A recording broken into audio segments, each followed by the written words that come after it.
Assalamualaikum warahmatullahi wabarakatuh. Ketemu lagi dengan saya Ahmad Azhari di mata kuliah Kalkulus Informatika. Pada pertemuan kali ini kita akan membahas terkait dengan limit fungsi aljabar. Sebelum kita mulai perkuliahan ini, marilah kita membukanya dengan membaca basmalah bersama-sama.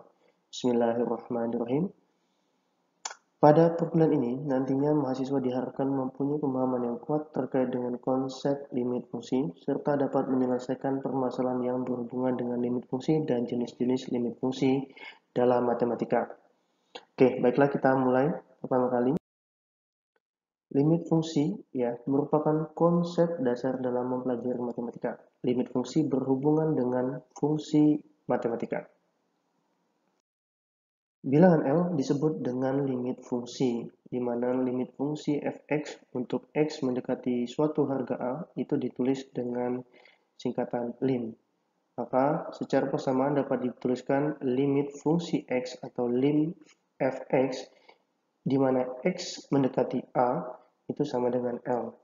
Jika untuk setiap bilangan positif yang diberikan, seberapapun kecilnya dapat ditemukan bilangan theta lebih dari 0.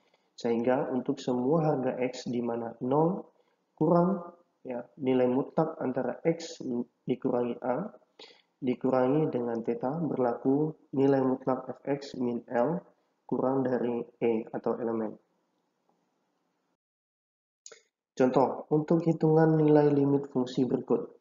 Jika kita melihatnya limit fungsi ya x yaitu adalah x dibagi dengan akar x plus 9 minus 3, di mana x itu mendekati 0. Kita lihat di sini ya, bahwa secara di layar bisa kita lihat bahwa lim ya itu menyatakan sebuah definisi dari limit fungsi, di mana fungsinya itu tertera ini ya, tertera fx-nya adalah x ya, ini x-nya sebentar, oke. Nah, adalah x ya dibagi dengan akar x plus 9 dikurangi 3, di mana x-nya ini ya, x-nya mendekati 0 gitu ya bacanya. Jika kita memasukkan nilai x mendekati 0 itu ke dalam angka ini, ke dalam fungsi, maka kita akan memperoleh nilai x-nya adalah 0, kemudian akar dari 0 plus 9 atau 9, kemudian dikurangi dengan 3. Nah, jika kita melihat hasilnya, maka adalah 0 dikurangi, dibagi dengan 3 minus 3 atau 0 per 0. Maka ini tidak bisa dilakukan karena hasilnya adalah nilai atau tidak terdefinisi ya. Nah, maka terlebih dahulu akar x plus 9 minus 3 ini terlebih dahulu dikalikan dengan lawan jenisnya ya. Jika di sini minus, maka kita kalikannya dengan plus. Sehingga akar x plus 9 plus 3 dibagi akar x plus 9 akar plus 3 itu sama dengan 1, sehingga tidak merubah apapun jika pengkalinya adalah 1. Kemudian kita ubah, kita kalikan, sehingga jika kita kalikan x dikali dengan akar x plus 9 plus 3, maka menghasilkan adalah x, kemudian akar x plus 9 plus 3, ya, kemudian dibagi dengan x plus 9 pangkat 2, dikali, dikurangi dengan 3 pangkat 2, atau x plus 9 minus 3. Kita jumlahkan ya, kita kalikan terlebih dahulu x ya, kemudian dengan x plus 3, kemudian ini juga kita jumlahkan terlebih dahulu baru dikurangi dengan pangkat 9. Kemudian x dikali ya, kemudian kita menghasilkan di mana x-nya bisa dicoret terlebih dahulu ya, sehingga menghasilkan adalah akar x plus 9 plus 3. Sehingga ketika hasil ini diperoleh, maka barulah kita masukkan angka x mendekati 0 atau x-nya digantikan dengan 0, sehingga menjadi seperti ini ya, di mana ya akar 0 atau x-nya tadi diganti dengan 0 plus 9 plus 3, maka didapatkan 9, akar 9 adalah 3, 3 tambah 3 adalah 6, maka hasilnya adalah 6.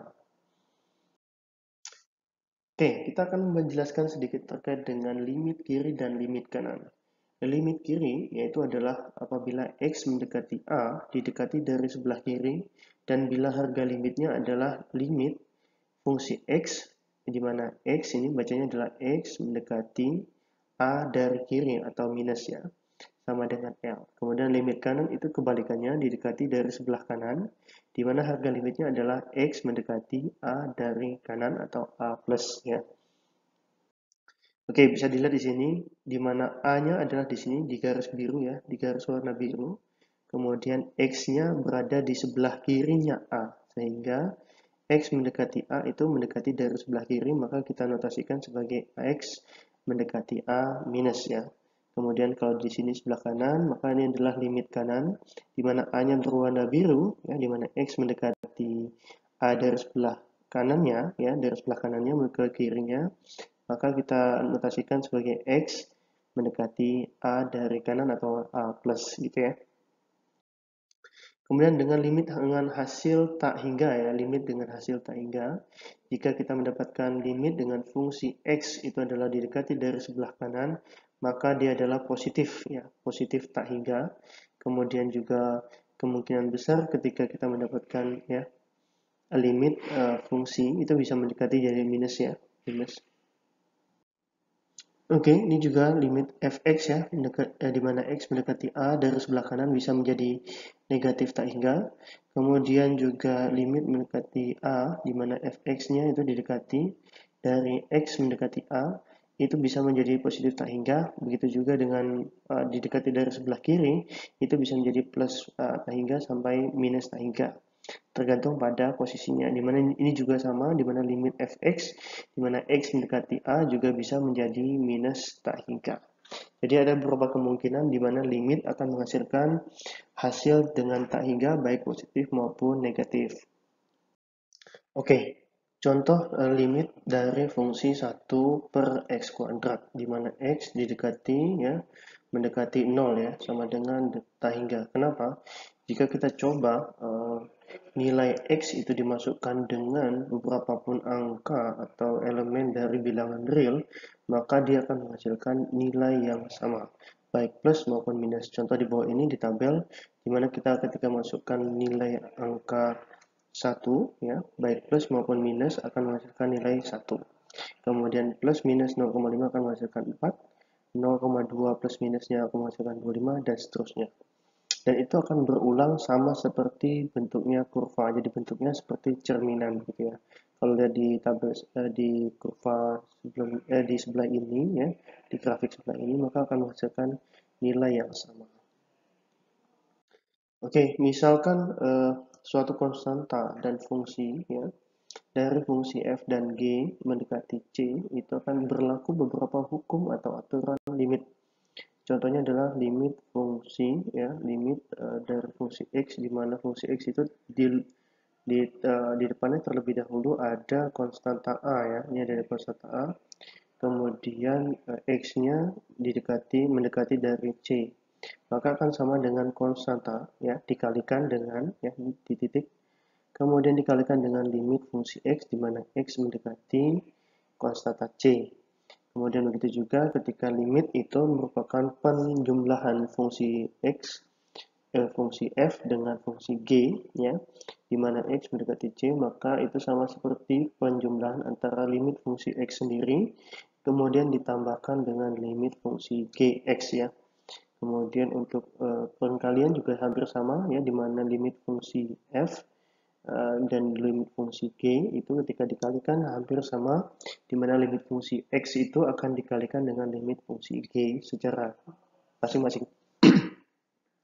Kemudian begitu juga dengan pembagian di mana limit fungsi x, fungsi f dibagi dengan fungsi g itu sama dengan limit fungsi f dibagi dengan limit fungsi g. Hanya saja di sini perlu diketahui jika limit g itu tidak boleh sama dengan 0. Jika sama dengan 0, maka akan menghasilkan nilai tak terdefinisi. Oke, aturan limit lainnya adalah jika limit x atau fungsi itu menghasilkan c, maka akan menghasilkan, atau limit fungsi itu adalah x sendiri, maka akan menghasilkan konstanta. Jadi misalnya di sini limit fungsi ya, x ya, dan x mendekati c, maka hasilnya adalah c mesti. Kemudian limit fungsi x kuadrat ya, kemudian x mendekati c ini sama dengan pengkalian antara limit x dikali dengan limit x. Maka menghasilkan adalah c kuadrat. Jika fungsi f merupakan suatu polinomial, maka limit fungsi x ya itu ketika x mendekati c sama dengan fungsi dari konstantanya. Kemudian jika fungsi x merupakan ya fungsi f itu merupakan fungsi rasional, maka akan menghasilkan fungsi f sama dengan p ya, fungsi p dibagi dengan fungsi q. Di mana fungsi p dan q merupakan polinomial dan jika limit qx bukan merupakan hasil 0 ya. Maka limit fungsi f menjadi limit fungsi p dibagi q, maka akan menghasilkan p bagi qx, maka akan p qx akan menghasilkan fungsi dari konstanta. Gitu ya. Contoh kita lihat bahwa di sini terdapat limit fungsi yaitu adalah x kuadrat ya. X kuadrat minus 10x plus 2 di mana x mendekati 2 ya. Sehingga kita tinggal masukkan saja ya angka 2 ini ke dalam setiap x ya, ke dalam setiap x. Jadi ini akan dimasukkan ke dalam setiap x. Nah, akan menghasilkan 2 ya, x akan menghasilkan 2 kuadrat ya, kemudian minus 10 kali 2 plus 2 sama dengan minus 14. Karena ini adalah 4 dikurangi 20 sama dengan ya minus 16 plus 2 adalah minus 14. Kemudian untuk limit yang kedua ya, contohnya adalah ketika dia merupakan penggabungan dari polinomial ya berkuadrat 2x pangkat 3 minus x plus 5 dibagi dengan x pangkat 2 plus 3x min 1, maka kita bisa memasukkan minus 1 dengan syarat bahwa nilai polinomial yang di bawah itu tidak sama dengan 0. Maka kita masukkan, kemudian kita hasilkan 4 dibagi dengan minus 1 atau sama dengan minus 4.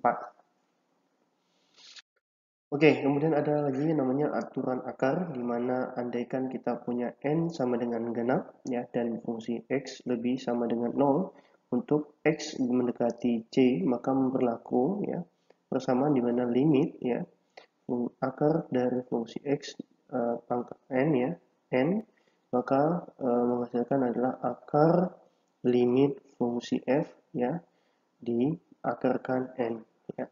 Contoh, jika kita punya nilai limit berikut, maka kita mendapatkan limit sebuah fungsi f ya, itu adalah akar x kuadrat plus 16 minus 4 dibagi dengan x kuadrat, maka akan menghasilkan nilai ya. Kita akan menghasilkan nilai ini ketika kita melihat terlebih dahulu ya. Yang pertama kali kita lakukan adalah mengecek terlebih dahulu ya, mengecek terlebih dahulu bahwa ketika kita masukkan 0 ini ke dalam x, itu polinomial yang di bawah itu tidak boleh menghasilkan nilai 0. Sehingga jika dia menghasilkan nilai 0, maka kita bisa menggalikan terlebih dahulu dengan lawan kebalikannya yang sifatnya jumlahnya adalah 1, di mana x kuadrat plus 16 plus 4 ini adalah kebalikan dari x kuadrat plus 16 minus 4. Sehingga jika dikalikan ya, ini sama saja tidak ini sama dengan identitas ya. Hukum identitas di mana dikalikan 1 akan menghasilkan dirinya sendiri. Kemudian x kuadrat plus 16 minus 4 akan dikalikan akar x kuadrat plus 16 plus 4 akan menghasilkan x kuadrat plus 16 minus 16. Kemudian x kuadrat dikalikan dengan akar x kuadrat plus 16 plus 4 akan menghasilkan x kuadrat dikali akar x kuadrat plus 16 plus 4. Sehingga jika kita lihat di sini, maka plus 16 dan minus 16 bisa dicoret ya, bisa dikurangi karena akan menghasilkan nilai 0. Sehingga jika kita memasukkan hasil terakhir ya adalah 0 di sini, maka kita bisa mendapatkan ya nilainya berupa ya nilainya adalah x kuadrat, ini kita coret terlebih dahulu ya. Nah, di sini maka kita akan masukkan 0 plus 16, di sini adalah 0 plus 16 adalah 16, akar 16 adalah 4, 4 tambah 4 adalah 8. Sedangkan di sini adalah 1, sehingga hasilnya adalah 1/8. Oke, kemudian limit tak hingga sama dengan definisi dari limit ya, fungsi f di mana x mendekati minus tak hingga, maka akan menghasilkan limit plus minus limit dengan fungsi 1/x itu akan menghasilkan nilai 0 jika X mendekati plus minus tak hingga. Kemudian limit akan menghasilkan nilai 0 jika fungsi E pangkat minus X atau eksponensial, di mana X mendekati plus minus tak hingga. Kemudian limit E eksponensial pangkat X akan menghasilkan plus minus tak hingga jika X mendekati plus minus tak hingga. Oke, jika limit tak hingga fungsi rasional, ya, limit tak hingga fungsi rasional di mana fungsi rasional itu ya merupakan terdiri dari fungsi polinomial P dan Q, maka kita bisa terlihat di sini di mana jika limit fungsi f ya itu di mana x-nya mendekati dengan mendekati tak hingga itu sama dengan limit polinomial P per Q ya. Di P per Q di mana x mendekati tak hingga akan menghasilkan L ya, akan menghasilkan 0 pertama kali ya jika diketahui kita derajat P-nya itu kurang dari derajat Q, maka akan menghasilkan L tidak sama dengan 0 atau plus minus tak hingga jika derajatnya P sama dengan derajat P ya. Kemudian plus minus tak hingga itu juga akan menghasilkan jika derajat P akan lebih dari derajat Q. Ini contoh latihan ya, silahkan kalian kerjakan terlebih dahulu. Untuk hasilnya bisa diupload di Classroom ya. Ada tiga ya, ada 3 contoh latihan sehingga nanti bisa kalian kerjakan terlebih dahulu. Kemudian ini juga ada latihan selanjutnya untuk latihan tak hingga. Ini juga dikumpulkan pada satu tempat yang sama ya, di pertemuan keempat. Gitu ya. Untuk pertemuan kali ini saya rasa cukup. Nanti saya akan buatkan di Classroom. Semoga bisa membantu ya. Untuk jawabannya nanti akan saya berikan juga di YouTube. Terima kasih. Jika tidak ada pertanyaan, saya cukupkan sekian ya. Kalau ada pertanyaan silakan tuliskan di grup ya atau di Classroom maupun di YouTube. Oke, saya tutup sekian. Terima kasih. Kita tutup dengan membaca hamdalah bersama-sama. Alhamdulillahirrahmanirrahim. Sampai jumpa di pertemuan berikutnya. Assalamualaikum warahmatullahi wabarakatuh.